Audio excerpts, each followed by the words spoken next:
Bueno, continuando el tema de Gungun, tenemos que entender que el Gungun realmente eh, uno puede simplemente, o los ancestros, recuerda cuando hablamos de Gungun nos referimos a los ancestros. Lo que pasa es que hay muchísimos tipos de Gungun, aún más. Cada pueblo, cada localidad puede tener el Gungun muy particular. ¿Está bien? Entonces, de linaje a linaje hay diferentes tipos de Gungun. Eh, es complicado de explicar este tema del Gungun.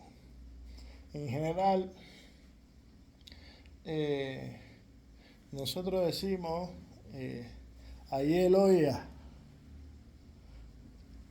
Orunile.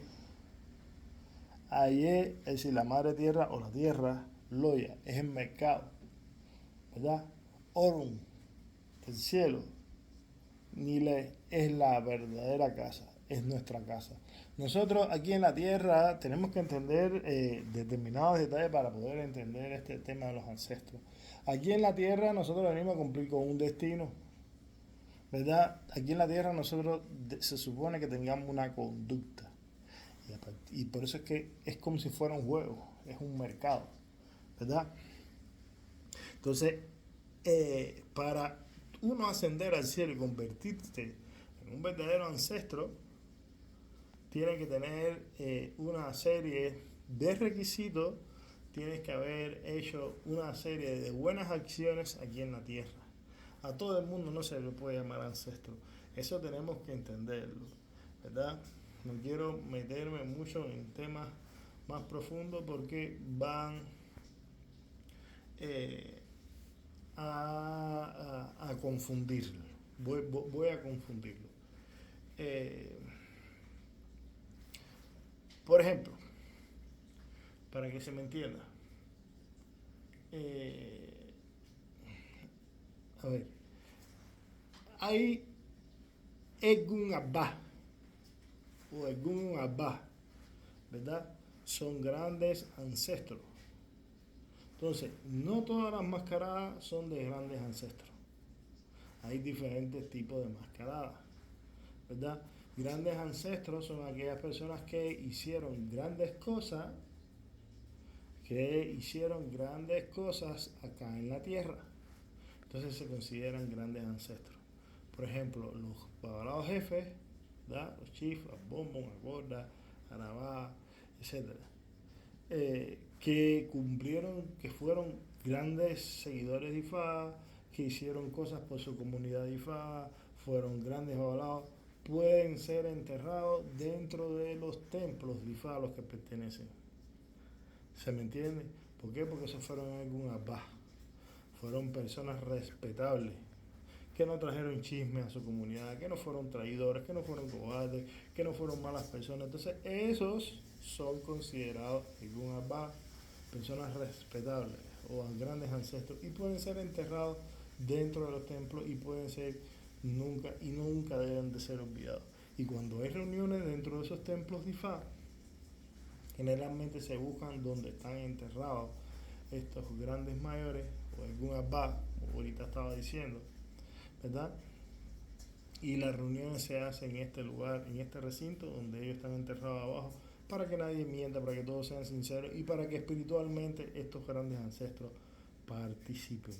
Recuerden que en Yorubalandia no existen los cementerios. Los Yoruba no tienen costumbre de tener cementerio. Cada pueblo tiene su costumbre. Los cementerios generalmente son católicos. Recuerden que antiguamente se erigía una iglesia y al pie de la iglesia era donde se hacía el cementerio, ¿verdad?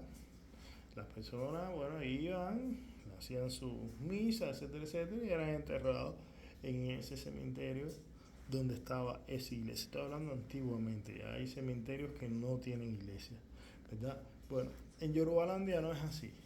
Si usted nació en una casa, creció en esa casa, muere en esa casa, pues lo ideal es que usted sea enterrado ahí, en esa casa, para que usted siga de protección, ¿verdad? Los del cielo, los Arauron, bueno, ya me estoy metiendo en diferentes clasificaciones de Google, que no quería hacerlo, pero bueno, inevitablemente tengo que mencionarlo para que se me pueda entender el mensaje.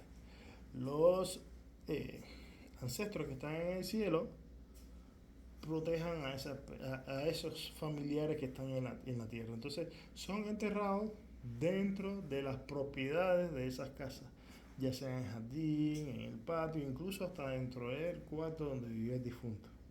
Y ahí son adorados, en especial cuando hay un problema dentro de la familia. ¿Está bien? Entonces son cosas que tenemos que entender, ¿verdad? Dentro de la cultura yoruba no existe cementerio y los ancestros son enterrados dentro de las propiedades donde pertenece la familia.